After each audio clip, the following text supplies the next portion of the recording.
Little and Broken, but Still Good, by Wicked Rider on AU3. Episode 3, Chapter 3. Hizashi, it's been nearly a month! Nobori's voice was stern on the other end of the phone. You promised we would go out for drinks, and you keep canceling. We are going tonight, and I don't want to hear another word about it. Sorry, Nem, it's just been a hectic start of the year. Hizashi was already in PJs for the night. Even though it was a Friday, he wasn't feeling up to going anywhere. Work had been draining. Now that the kids are starting to feel a bit more comfortable, they are starting to test boundaries of what they could get away with. Having to manage them so much took all of his energy. I'm just really tired. That's what you said last weekend. Nomori was scowling. Hizashi was certain of it. I'll be over in 10. Put on something nice. The line went dead. Hizashi sighed, but knew it would be useless to argue with her. Once Nomori set her mind to something, there was no way in hell he could change it. He would go out, get a drink, then head home. He wasn't planning on staying out too late, just enough to please Nomori. More than likely within an hour or so, she would find someone to catch her eye, and Hizashi could use that as an excuse to leave. True to her word, there was a knock on the door a few minutes later after they hung up. Hizashi managed to change into something he thought Nomori would approve of. It was a tight pair of jeans with a maroon V-neck and dipped just low enough to keep things interesting. While he wasn't exactly looking for anyone tonight, he wanted to look presentable anyways. He finished the look with a touch of eyeliner. Sashi! As soon as the door opened, Nomori practically tackled him into a hug. Miss you too, Nem. He hugged back. Nomori was definitely on the lookout for someone, since she was dressed in a tight black dress that was cut low and showed off plenty of leg. At least Hizashi knew he could probably dip out early. Most times when they went out together, they would play wingman for each other. But lately, the appeal has been a little lost on Hizashi. It's not like he didn't enjoy a good flirt, or a handsome man taking him home. He just wanted something more than that. Nomori seemed just fine avoiding relationships, which worked for her life, but just not his. Hizashi grabbed his jacket and followed her out the door. They took a taxi to their favorite club, Harmonize, and were able to get into the door quickly, since the bouncer was a client for Nomori's. It had been a while since they were here tonight. They used to come all the time when they were younger. Hizashi would DJ for them as a side job early in his career, but slowly stopped due to various reasons. The main one was him working to an early hours of the morning and sleeping away most of the weekend to recuperate. With a practice routine, Nomori went straight for the bar to order drinks. She was usually successful at getting someone to buy a drink or two for her, which worked well. Hizashi meanwhile tried to find an open table. They were standing tables scattered throughout the club, most of them outskirts of the dance floor, but along the walls were a handful of tables that they tried to snag. Luck seemed to be on their side, and Hizashi immediately found one on the side of the dance floor. It would be a long walk to the bar, but it didn't matter, as long as they could chat. The music wasn't too loud in this spot either, which made it easier to actually talk, although they would still need to practically shout to talk. It also gave them a great view of the entrance, so they could scout any potential interest. Nomori joined within a few minutes, drinks in hand. Got one already. Nomori flashed a slip of paper with numbers scrawled on it. Damn! We've only been here for like 5 minutes. How do you do it? Hizashi picked his whiskey sour and took a drink. He was pleased to taste that this bartender knew what they were doing. It was a perfect balance of sweet and tart flavor on his tongue. He recognized me from my job and thought that if he bought me a drink, I would feature him on my next live session. It's not going to happen, but I won't turn down a drink. So, how is the business? Hizashi asked. It is going great. I'm making so much more money than that boring office job, And I get to make my own hours. You could probably make some good money on it too if you want. Yeah, and I can picture what will happen if one of my students' parents find me on a campsite. If they have an issue on how you choose to spend your free time, then that sounds like their problem, not yours. The first round of drinks were finished much quicker than Hisashi thought they would be, so he opted to stay for a second. Namori didn't seem to have any interest in finding anyone tonight, which was nice to spend some time with his friend, although he kept an eye on the door, just in case. Just as he was about to finish off the second drink, Hisashi saw a familiar person standing by the entrance, as if he was looking for someone. Holy crap! Hisashi ducked his head, hoping that he wouldn't be spotted. What? Nomori looked around, but obviously she wouldn't know what he was freaking out about. Why was he here? Why was the hot parent that was totally off limits here at a club? Didn't parents not do this sort of thing? You remember that one parent I told you about who was cute? Well, he just walked in the door. The DILF? Where? Namari was very obviously looking straight at him. Hisashi hoped that she wouldn't draw his attention. He had no clue what to say to a parent when you ran into them at a club. The guy with the black hair and stubble?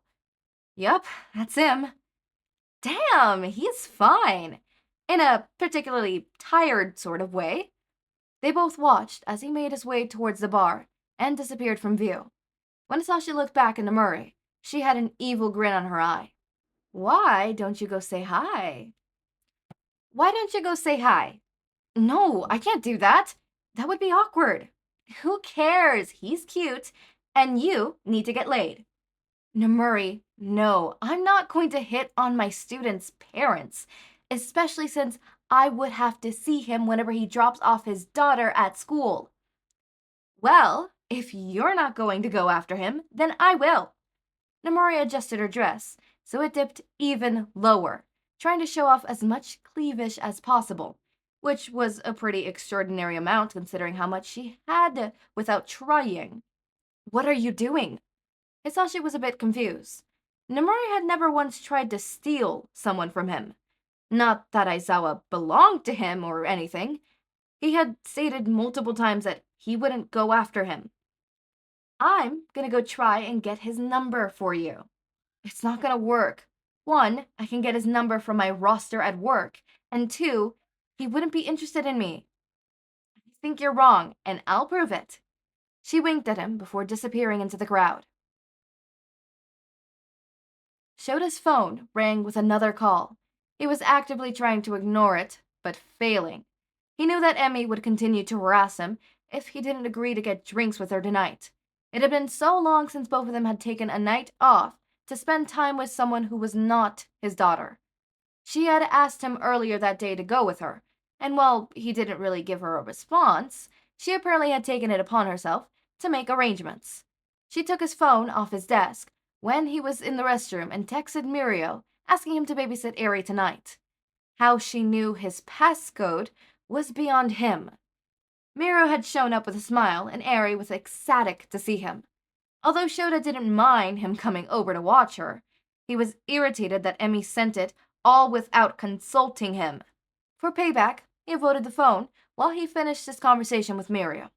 He was a third-year student who lived in the same apartment building. When Eri first started living with Shouta, she met Mirio in the laundry room one day when she was trying to help fold clothes. Mirio gave her a smile and helped her show the proper way to fold a towel. From the moment on, she absolutely loved him, and he always agreed to babysit her when he needed. So I've got a couple of universities I'm looking at after I graduate. Hopefully, I won't have to go too far. I would miss my family too much if I couldn't see them all the time. What about me? Eri asked. I would miss you the most. Mirio scooped her up, almost effortlessly, while she squealed with joy. The sight made Shouta smile. I'm happy for you, Mirio, and thank you for watching her tonight. No problem, Mr. Aizawa. I love spending time with Eri. We're gonna play superheroes tonight. Eri beamed. The phone on the counter buzzed. This time it sounded like a text message. Shouta picked it up and saw Emmy had texted him an address to meet her rather than to go to her place. Honestly, that suited Shouta better.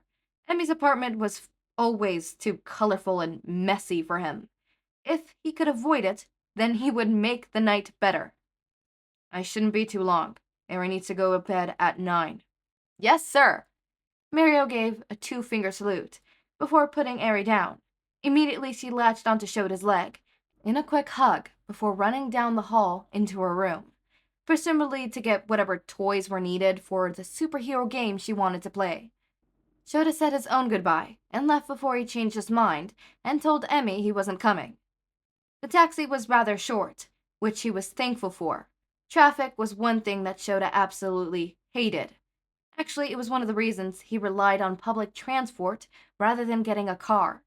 Once he arrived, he realized the mistake that was made. Normally the bars that Shouta frequented, not that he actually spent much time at them, tended to be on the quiet side.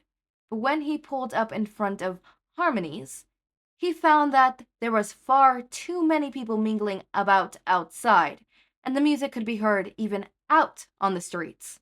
Shouta wondered if he could leave and say he wasn't able to find her. His thoughts were interrupted by his phone vibrating in his pocket. It was a text from Emmy telling him to give her name to the bouncer, and she would meet him inside as soon as she arrived. Great. He was going to have to deal with this place alone. The bouncer gave him a skeptical look, but let him in anyways. Shouta did a once over the place. He hoped that Emmy's text was just delayed and she would already be there. Unfortunately, that wasn't the case. Instead, he walked over to the bar and waited for the busy bartender to come around to take his order. I don't think I've seen you here before. There was a sultry voice that spoke not too far from his ear. Shouta just looked at the newcomer to see what she wanted. He really wasn't interested in talking to other people right now. The woman who approached him was beautiful, black hair artificially styled, and tight black dress she wore clung to every curve she had. If Shouta were interested in women, she would have caught his attention. Unfortunately for her, he would have to turn her down. I'm meeting someone. He turned back to see if the bartender was any closer to him to order. He wasn't. Well, I don't mind keeping you company. She smiled poorly, lips painted bright red. When she leaned against the counter, it pushed her breast out even more. This woman really knew what she was doing. No, thank you. It wasn't often that someone tried to flirt with him. Either he wouldn't figure it out until someone pointed it out to him, usually Emmy, or he would turn them down outright. Raising a child on your own was enough work. He had no interest in trying to balance a relationship on top of that. Why not? Is the person you're meeting going to get jealous? No, I just have no interest in you. Finally, the bartender was close to him, and Shouta was able to order a beer. Wow, tell a girl how you really feel? Do you always talk to people this nicely? The woman stood back and arched her eyebrow. If it makes you feel better, it's not you. You know, that really doesn't. She ordered a drink as well, when the bartender returned with the beer. Listen, I'm flattered, but you're not my type. Surprisingly, she smiled at that and picked up her own drink before passing her card to pay, apparently for both of them. Hey, to each their own. I'm here with a friend, though, and he might be your type. Still not interested. Shouta, I'm so glad you could make it. I thought you would cancel, but you didn't. Emmy's voice seemed impossibly loud against the thumping music in the club. She crashed into him full force into a hug, which was very admittedly refused to return. Who's this? Namuri. The woman extended her hand for a shake with Emmy. And you are? Emmy, I'm a friend of Shota's. How do you know him? To her credit, she didn't really sound jealous or anything, just a bit confused, since Shouta didn't tend to have many friends. I don't, but I wouldn't mind getting to know him. There was a brief moment where Emmy looked as if she was trying to process what was happening. Then she broke out laughing. He's... Emmy was giggling, trying to make some sort of coherent sentence, but failing. I hate to break it to you, but you are barking up the wrong tree. This didn't seem to faze Namuri at all. She continued to smile, but her eyes seemed to look over Emmy as she laughed. Well, his loss. Namuri shrugged. So, my friend and I have a table. Please join us. I would love to get to know you a bit more, Emmy. Me? She broke out in a nervous giggle. Shouta could easily see that she wanted to, but would probably end up declining the offer just so she could spend time with him. She was a wonderful friend sometimes, but she needed to look after her own self instead of Shouta. Sure. Shouta answered for her. Lead the way. Oh my god, I wonder how they're gonna react. Okay, I know you guys are going to the comments and you said, Echo, you promised Echo Bro would do the little and broken but still good in the Stitch voice. Stop it. Put your pitchforks down. I am sorry, but he is sick right now, so I did not bother him with this, alright? Echo Bro is currently sick. I promise I'm gonna get to your little and broken but still good in the Stitch voice soon. Hopefully by chapter 4, if I do not record chapter 4 today.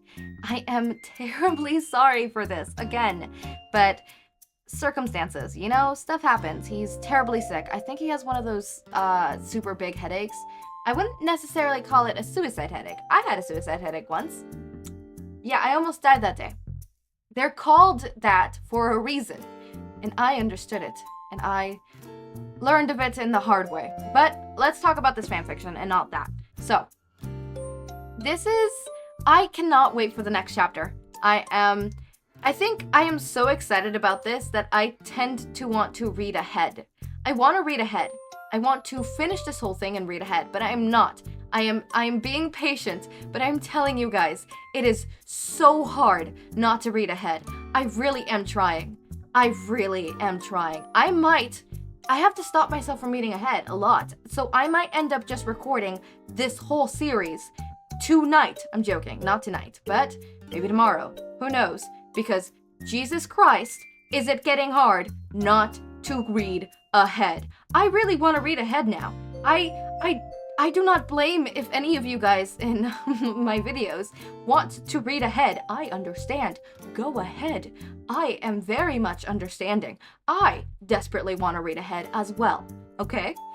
Do not worry, you are not alone in your feelings. We all want to read ahead. But I will not. I will hold myself. I will try. I promise. I am trying. I think this one is like super like, I want to go, because it's a new one and I've been waiting for it for so much time that it's such anticipation that it's finally here and I just want to get it over with. But no, I will sit down and I will savor it and I will finish it in 18 days. Actually, less than 18 days for me because I record multiple videos sometimes a day. So hopefully less than that. Hopefully in a week. Hopefully before this month is to end so I could add it onto the AO3 wrap for May, specifically the data for May, because May I've been reading a lot of Eraser Mike. It is on the lead as of right now, if I choose not to add that one Shindeku fanfiction, because if I do add that one Shindeku fanfiction, I fear Eraser Mike will go down. But I'm reading more Eraser Mike, so hopefully Eraser Mike stays up there. Eraser Mike is on a race right now with BKDK, since they're right there next to each other. So am I avoiding BKDK like the plague? No, I'm not, because for some reason I just don't read it as much as I used to, but there is more BKDK fanfictions out there than there is Eraser Mike, so that correlates to how the scales are put. Anyways, moving on, I wonder how this is going to go out. Also, fucking Emmy and Namuri are definitely gonna end up staying at each other's place tonight, and you cannot tell me otherwise.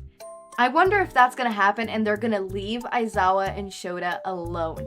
I also wonder how the reaction between those two is gonna be, like, oh, hi, parent, teacher, you know? Anyways, as always, my raindrops, make sure to eat, sleep, drink water, take your meds. Have a wonderful day or night. Link to my Discord server and socials are down in the description. Subscribe to see more of my content, and thank you so much for watching.